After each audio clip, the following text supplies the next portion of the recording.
تباہی کے دہانے پر جا چکا ہے میرے بھائی، اس لیے اس سے بچنے کی ضرورت ہے۔ کئی باتیں ہوئی،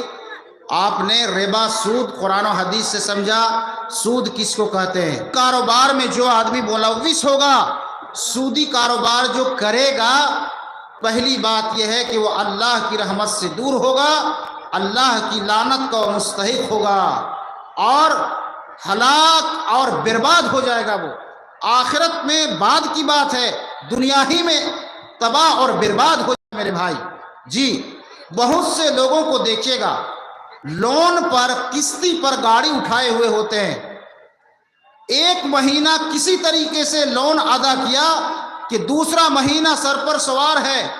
دوسرا مہینہ اس سے قرضہ لے کر کے اس کو بیچ کر کے یہاں سے مانگ کے وہاں سے چانگ کے اکٹھا کر کے دوسرے مہینے کی قسطی کسی طرح جمع کیا، تیسرے مہینہ سر پر سوار ہے۔ انما یتخبطہ الشیطان من المس، شیطان نے اس کو گویا کہ پاگل بنا دیا ہے، خپتی بنا دیا ہے، مبخوت الحواس ہو چکا ہے، سرگردہ ہے، ہمیشہ اسی ٹینشن میں ہے، فکر مند ہے، اگلا مہینہ کہاں سے جگاڑ لگا کر کے قسطی بھروں گا، کہاں سے قسطی جمع کروں گا۔ میرے بھائی، قسطی پر گاڑی خریدنا بھی سود ہے، اور یہ سودی کاروبار میں شامل ہے، اس لیے گاڑی بھی قسطی پر مت خریدو۔ اگر گاڑی خریدنے کی طاقت نہیں ہے تو آپ سائیکل پر چلو، نئی سائیکل خریدنے کی طاقت نہیں ہے تو پرانی سائیکل پر چلو، وہی آپ کے لیے کافی ہے، مگر گناہ سے بچو میرے اللہ کے بندو، گناہ سے بچو میرے بھائی، گناہ سے بچو۔ ہم آپ کو عرض کر رہے تھے کہ سودی کاروبار میں ملوث ہونے کی وجہ سے ہم تباہ اور برباد ہو چکے ہیں، لیکن مرنے کے بعد یہ صرف دنیا کا میٹر نہیں ہے، جیسے ہی سودی لین دین کرنے والا مرے گا اور میدان محشر کے لیے قبر سے جب اٹھایا جائے گا تو اس وقت بھی اس کی عقل مفقود ہو جائے گی، زائل ہو جائے گی، مجنون اور دیوانہ پن کا شکار ہو جائے گا۔ میرے بھائیوں، اللہ کے نبی جناب محمد رسول اللہ نے اس کی طرف اشارہ کیا ہے۔ جی ہاں، اور اللہ بھی فرماتا ہے الذین یأکلون الربا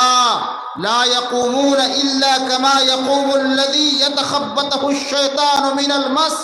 ذالک بانہم، ارے اللہ کے بندو ذرا دھیان دو، اللہ کہتا ہے جو لوگ سود کھاتے ہیں، سود لیتے ہیں، سود دیتے ہیں، لا یقومون الا کما یقوم الذی یتخبطہ الشیطان، جب یہ آخرت میں اٹھیں گے، قبروں سے زندہ کر کے نکالے جائیں گے، میدان محشر میں اللہ کے پاس جب حاضر ہوں گے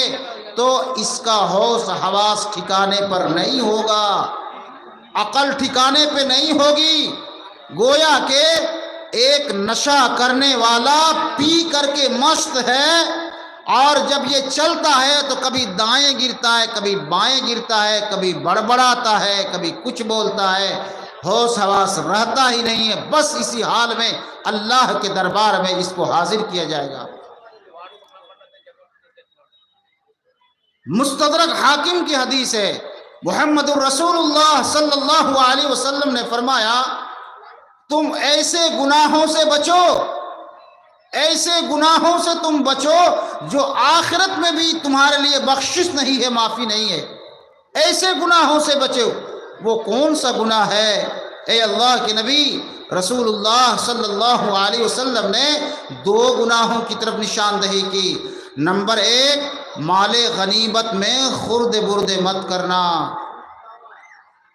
امانت کی چیزوں میں خرد برد مت کرنا۔ جو بھی آدمی مال غنیمت میں، امانت کی چیزوں میں خرد برد کرے گا،